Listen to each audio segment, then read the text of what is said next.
Good morning বন্ধুরা, সবাই কেমন আছো?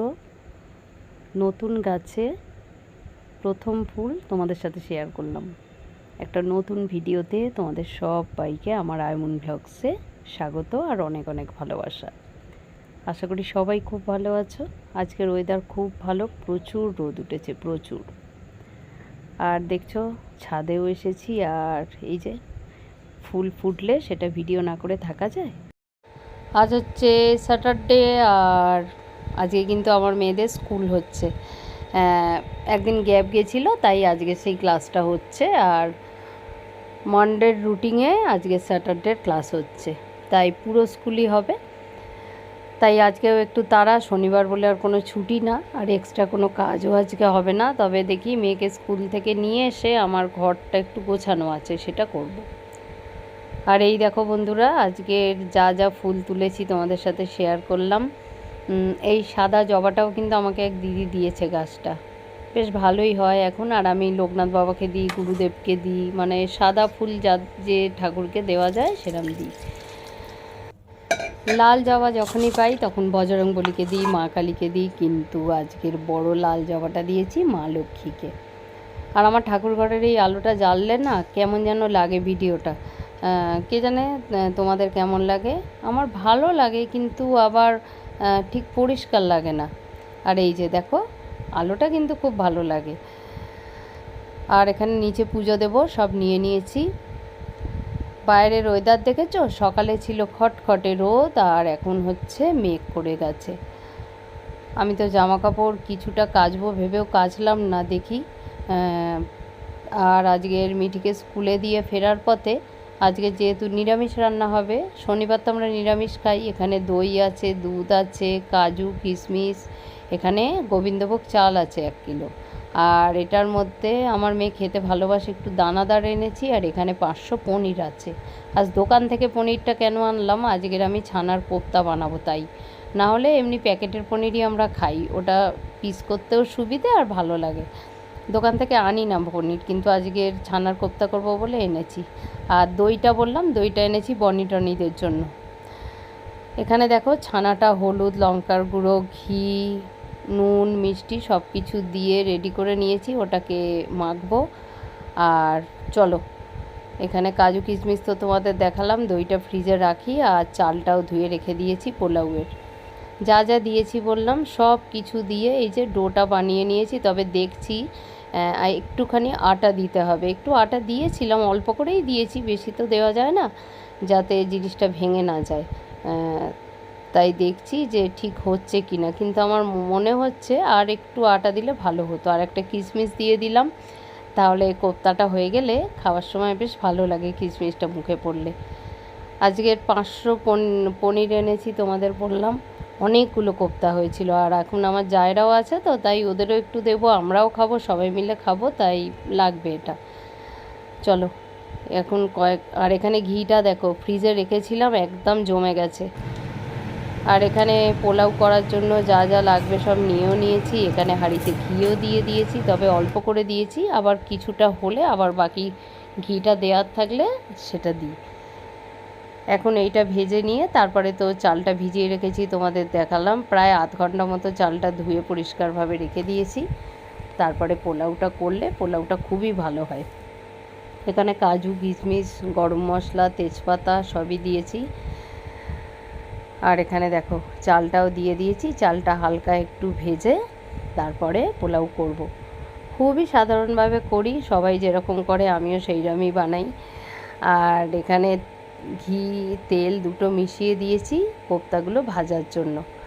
আর এই যে এগুলো ভাজছি, কিন্তু কি হয়েছে জানো তো, তোমাদের দেখাচ্ছি দাঁড়াও। আর এখানে দেখো পোলাওয়ের সব কিছুই দেওয়া হয়ে গেছে। আর কালারের জন্য তো অল্প করে একটু হলুদই দিই, তাহলে বেশ সুন্দর হয়। কোপ্তাগুলো গ্যাসটা কমিয়ে কমিয়ে ভাজছি, তোমরা কি দেখে বুঝতে পারছো? দেখো ফেটে গেছে কোপ্তাগুলো।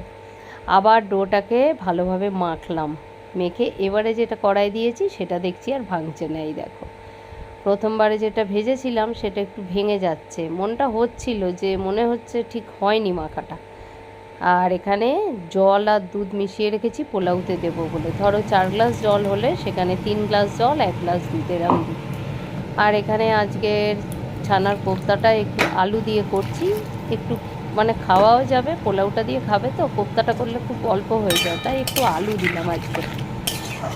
এর আগে আমি যতবার করেছি ততবার আলু দিইনি, এমনি শুধুই কোপ্তাটা করেছি কারি করে, আর আজকে আলু দিয়েছি, তবে খেতে খুব ভালো হয়েছিল। আর এই যে এখানে আমার সব কোপ্তাগুলো রেডি হয়ে গেছে, একটা আমার ছেলে একটু এখান থেকে তুলে টেস্ট করেছিল।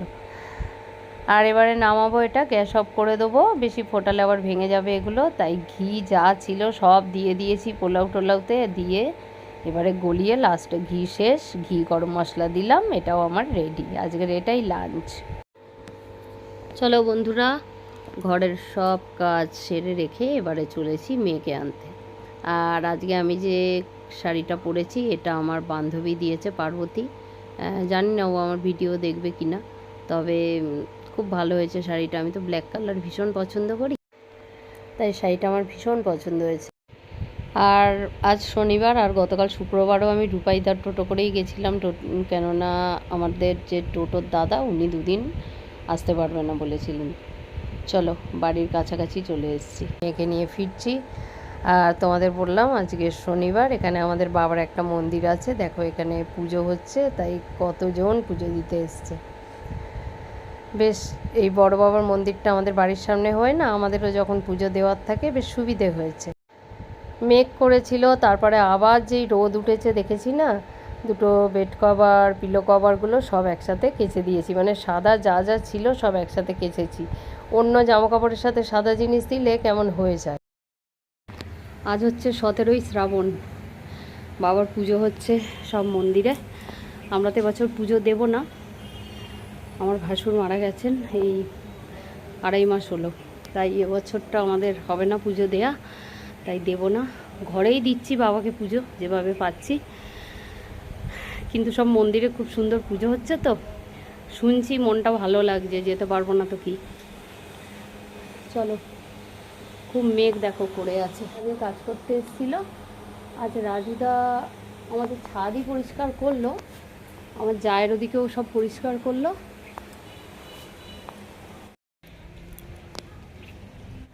আচ্ছা, সাদা জিনিসগুলো একসাথে কেচেছি, এই সাদা জিনিসগুলো অন্য জামা কাপড়ের সাথে কাচলে না কালার লেগে যাওয়ার ভয় থাকে।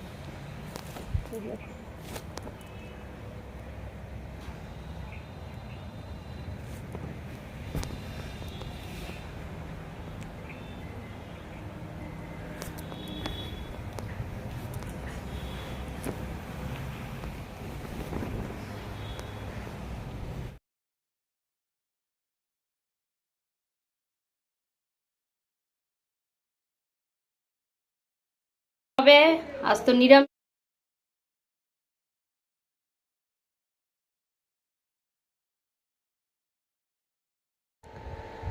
আজ মিষ্টিকে স্কুল থেকে এনে একটু রেস্ট হয়নি। আজ কি করেছি জানো তো, পুরো ঘর দেখো উলট পালট করে ফেলেছি। এই ড্রেসিং টেবিলটা এই সাইডে ছিল, এখান থেকে ওই দিকে দিয়েছি, আর এখনও দেখছো সবই ছড়ানো ছেটানো অবস্থায় পড়ে আছে। আসলে কোনটা কোথায় রাখবো সেটা বুঝতে পারছি না, তাই বসে বসে একটু করে চিন্তা করছি, একটু করে কাজ করছি, এই হচ্ছে। দেখি শেষ পর্যন্ত কি হয়। আর এখানে দেখো কিছুটা বাসন মেজে নিয়েছি, অল্প অল্প করে এরা মেজে নিলে না কষ্ট হয় না, কিন্তু একসাথে এতগুলো করে বাসন, বাবারে তোমাদের সাথে ভয়েস ওভার দিতে দিতে আবার মনে হচ্ছে আজকেও আমার এখনও বাসন মাজা হয়নি। যাই বাসনগুলো মাজবো, আর এখানে ছোট ছোট যেগুলো মেজেছি সব রেখে দিয়েছি। চলো তাহলে এগুলো রেখে, আজ সন্ধেবেলা সন্ধে দিয়ে তারপরে আর রান্নাঘরে আসিনি, আজ ভীষণ টায়ার্ড গো, একটু শুয়ে নিয়ে পড়লাম। আর এখানে দই, একটু নুন, চিনি, একটুখানি সাদা তেল এই দিয়ে মেখে রেখেছিলাম ময়দাটা ফ্রিজে। আর এখন এই যে এখন বাজে রাত্রি 10টা, চলে এসেছি রান্নাঘরে, ঘুগনিটাও হয়ে গেছে। এখানে দেখছো পরোটা কটা ভেজে নিচ্ছি, খুব পাতলা পাতলা করে বেলেছি, আর 6টা মতো পরোটা করেছিলাম, কেননা সবাই বলেছে একটা করে পরোটা খাবে, তোমাদের দাদাও একটা খাবে, এখন অজয় যদি 2টো খায় তাহলে আমাদের 6টা করলেই হয়ে যাবে সবার। আর এই যে ঘুগনিও হয়ে গেছে, চলো ওদের খেতেই দিচ্ছি, সেটাই তোমাদের সাথে একটু ভিডিও করলাম। আবার চলো ঘরে গিয়ে তোমাদের সাথে ভিডিওটা শেষ করি। চলো বন্ধুরা, ভিডিওটা তোমাদের সাথে এবার শেষ করি, চলে এসেছি ঘরে। আর এই যে আজকে ড্রেসিং টেবিলটা না ওদিক থেকে এদিকে নিয়ে এসেছি। আর পুরো ঘরটা গুছিয়ে নিই, তারপর তোমাদের আবার পরে দেখাবো। আজ এইটুকুই করতে পেরেছি। আজকের মতো তাহলে ভিডিওটা এখানেই শেষ করলাম। সবাই খুব খুব খুব ভালো থেকো। তোমাদের সাথে দেখা হবে পরে নতুন একটা ভিডিওতে। আজকের মতো টাটা আর গুড নাইট।